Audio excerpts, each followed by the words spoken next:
Support for the Journal of Clinical Oncology podcast is provided in part by AstraZeneca, dedicated to advancing options and providing hope for people living with cancer. More information at AstraZeneca-US.com.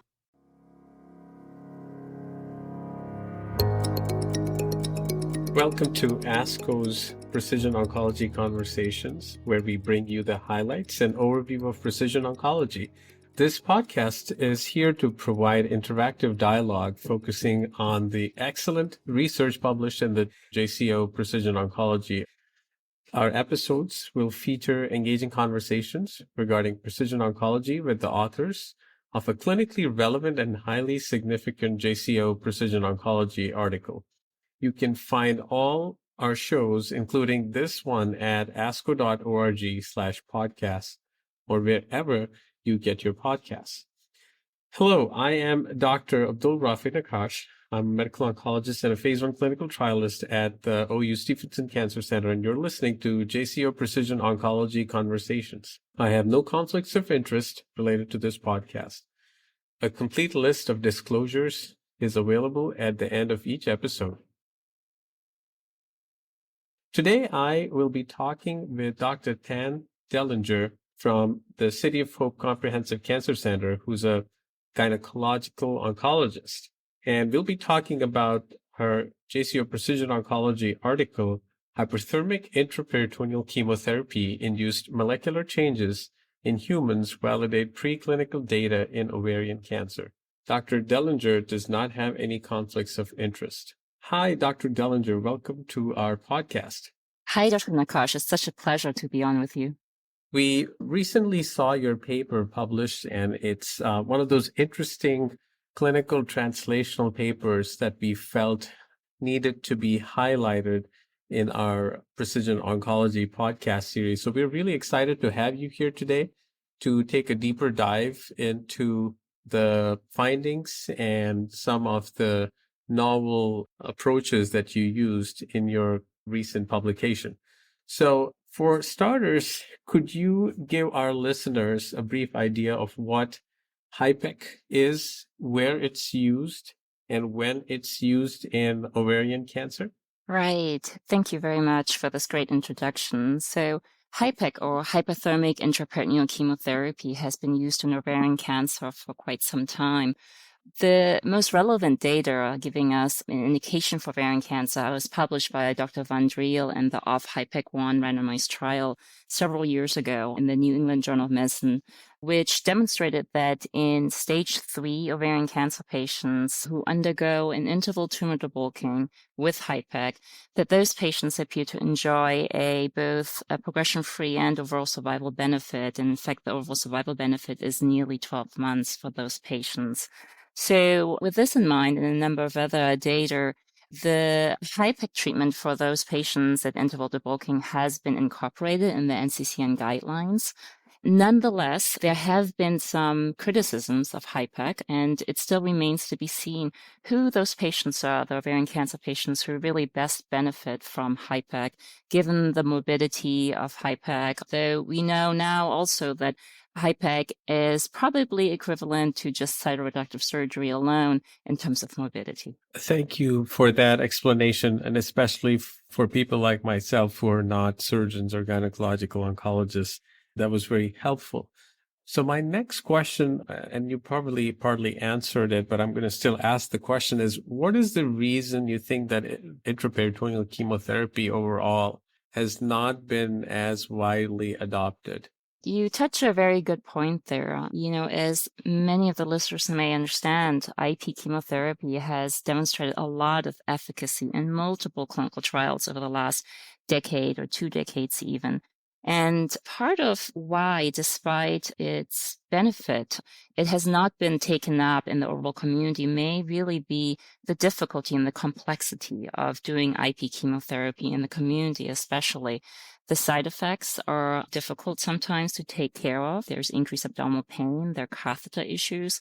And so, especially with more recent data that with the presence of Avastin, IP chemotherapy may not necessarily be as beneficial.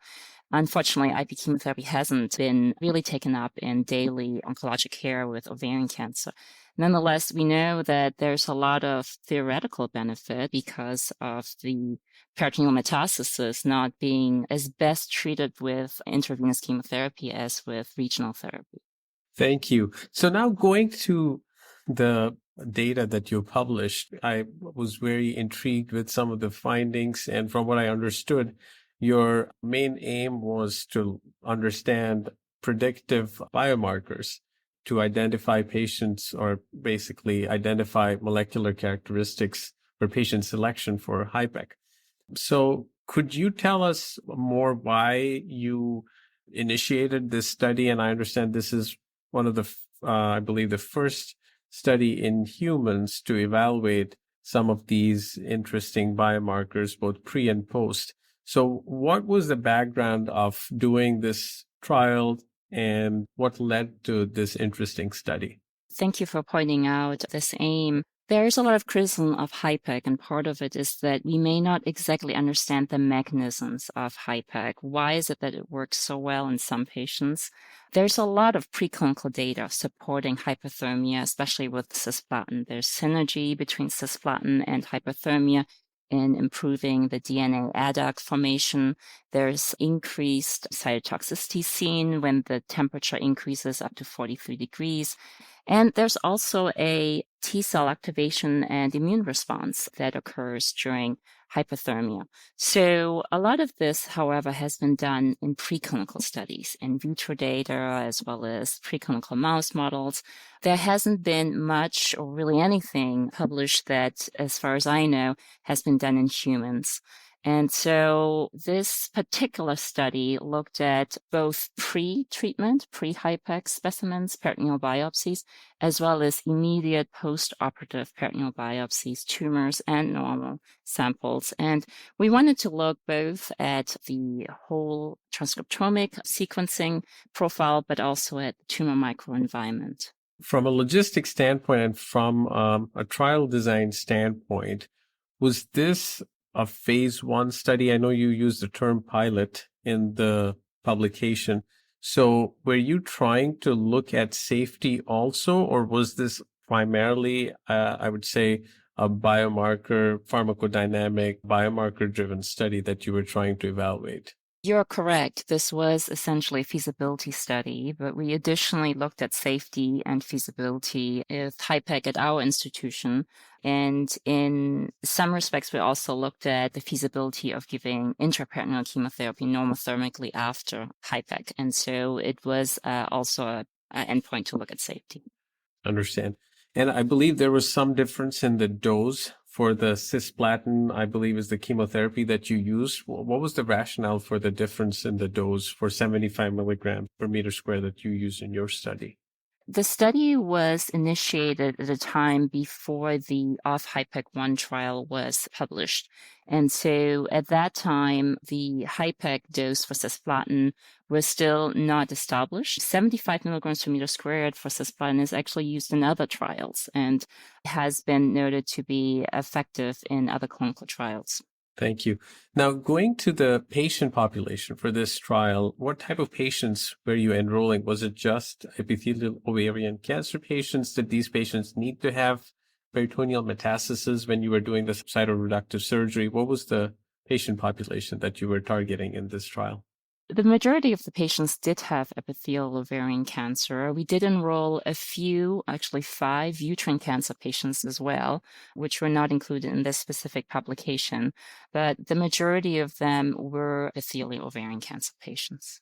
Now, going to the interesting translational analysis. So you had 3 subsets of patients based on the biopsy collection. What were your hypotheses and what drove some of those translational studies to understand the biomarkers?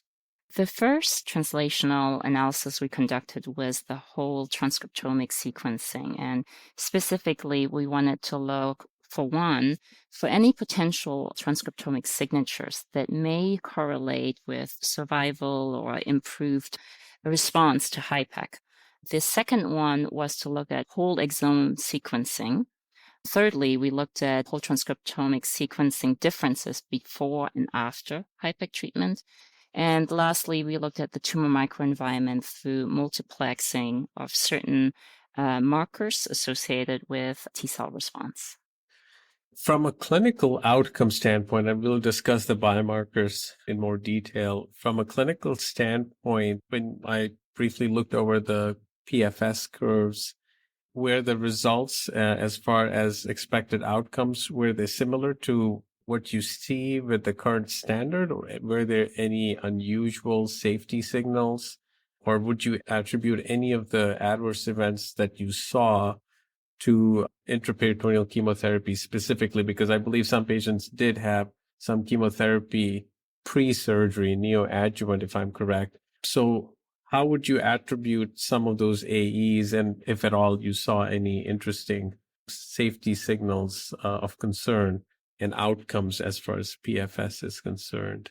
So one of the major toxicities that we saw in the first half of our trial were actually renal toxicities.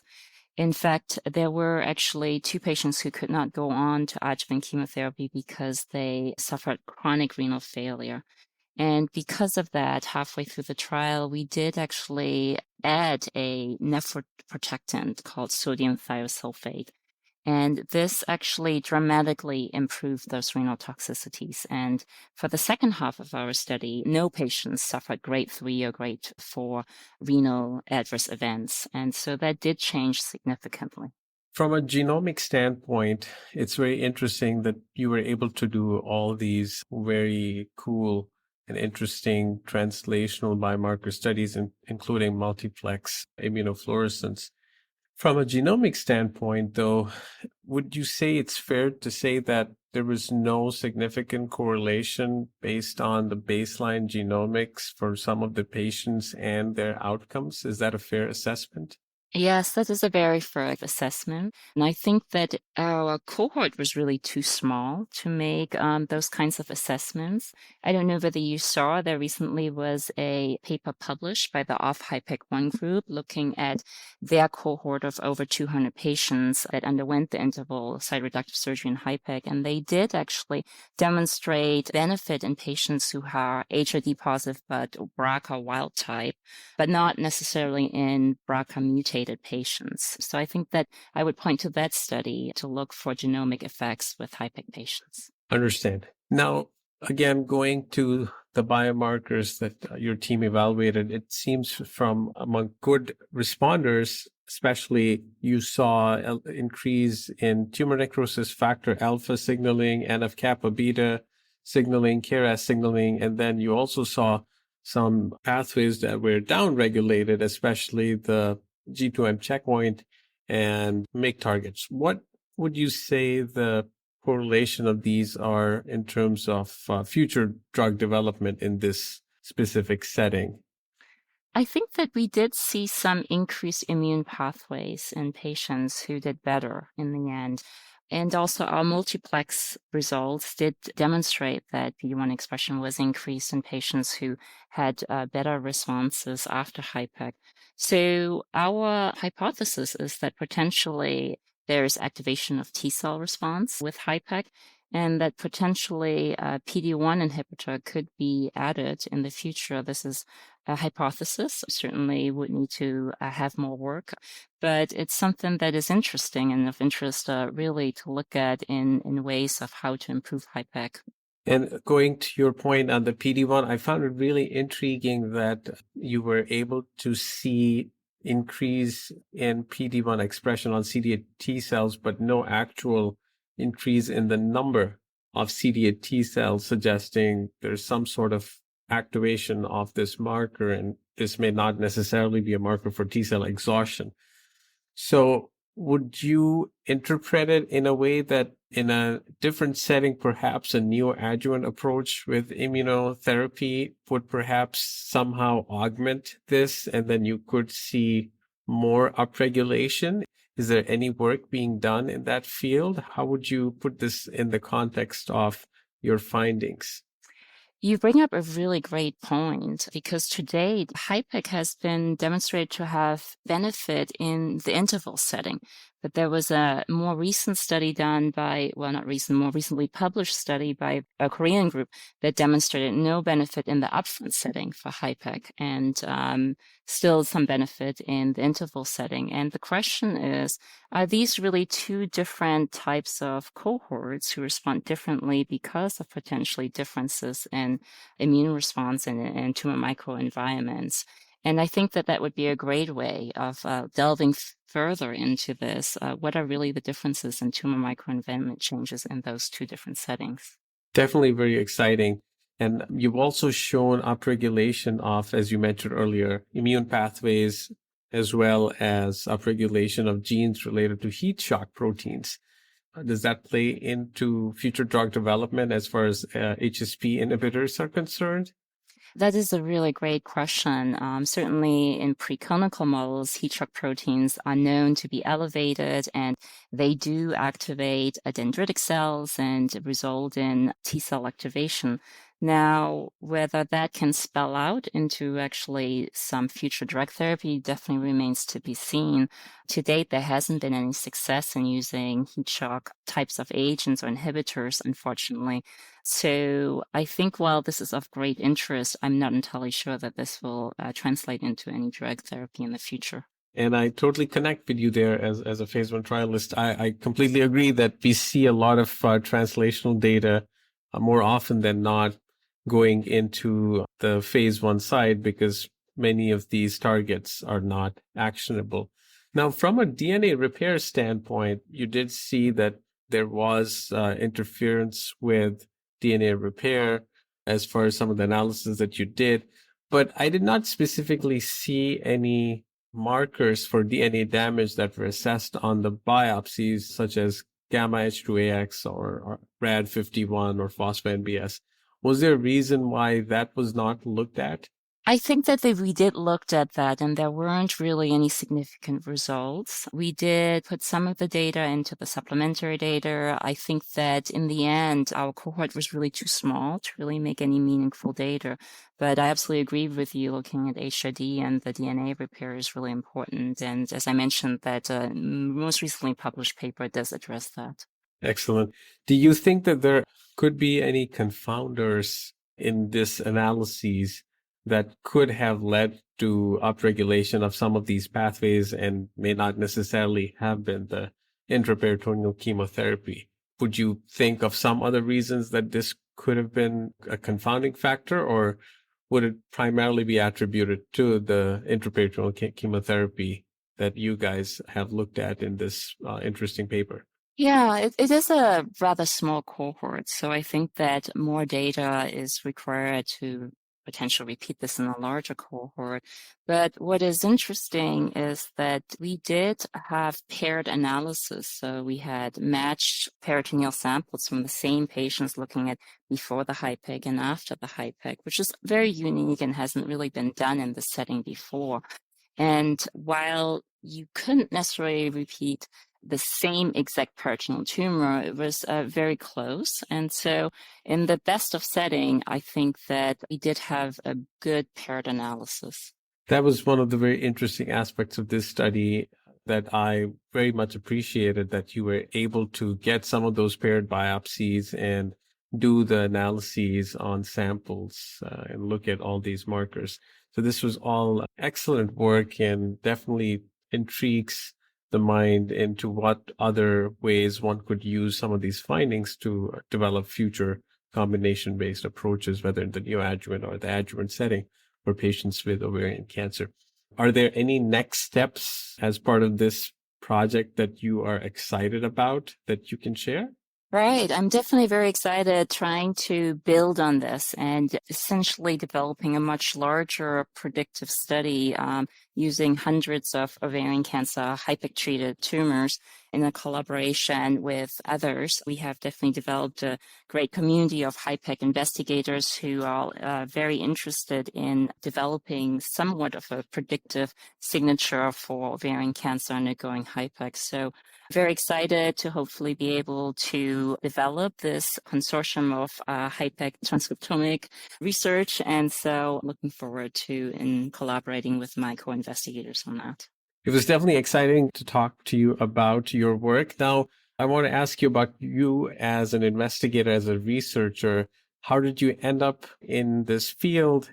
And what was your background while you were pursuing science and medicine? How did you end up in this field? And how are you mentoring the next generation?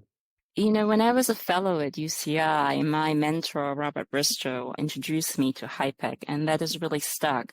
As GYN oncologist, it is hard to really do both chemo and be a good surgeon. And in many ways, I have really specialized in surgical oncology more than in medical oncology. And HIPEC is really a very nice blend of the two, and it allows you to do clinical trials while still doing surgery and giving some chemotherapy. And really, it was with the introduction of my more recent mentor, Alona Rodriguez, who really introduced me to genomics and applying this to HIPEC samples that this all came about. And so I think that there are a lot of opportunities for surgical oncologists who do not get chemo and therefore may think that clinical research is not for them. But there are a lot of translational opportunities and clinical trial opportunities for those who don't get chemotherapy but are surgical oncologists. Thank you so much. We are really excited for all the work that you're doing and will continue to do, and hopefully we'll see more of this evolve as time progresses. Thank you so much, Dr. Naqash. It was such a pleasure meeting you and talking to you. Same here. Thank you for listening to JCO Precision Oncology Conversations. To listen to more, visit asco.org/podcast or find them on Google Play, Spotify, and Apple Podcasts. To stay up to date, be sure to follow and share JCO Precision Oncology content on Twitter. The Twitter handle is @JCOPO_ASCO. All JCOPO articles and series can be found at ascopubs.org/journals/PO.